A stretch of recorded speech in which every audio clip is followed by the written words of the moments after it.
ilgari fuqarolarimiz asosan 2-3 ta davlatga borib ishlagan bo'lsa, hozir tashkiliy migratsiya asosida 30 dan ortiq davlatda mehnat qilyapti. Bugungi kunda Shvetsiya, Daniya va Norvegiyada 300 ming ishchilarga ehtiyoj bor. Norvegiyalik ish beruvchilar bu yilning o'zida 3 ming fuqaroni o'zlari o'qitib, ularga Yevropa standartlari asosida sertifikat berib, kamida 2,5-3 ming yevrolik ish berishga tayyor deyapti.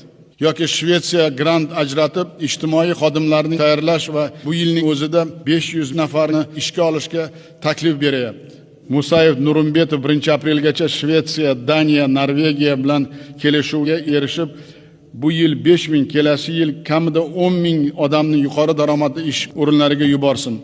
Umuman Nordik davlatlar Shvetsiya, Norvegiya, Daniya, Finlandiya, Islandiya tashqi mehnat migratsiyasida biz uchun yangi yo'nalish va kamida 500 million yevrolik mehnat bozori bo'ladi. Shu bois Musayev Shvetsiya va Latviyadagi elchilar Nurimbetov, Rahmonov bir oy muddatda dastur ishlab chiqib 2030-yilgacha 50 ming aholini Nordik davlatlarga ishga yuborish bo'yicha mas'uliyat oladi.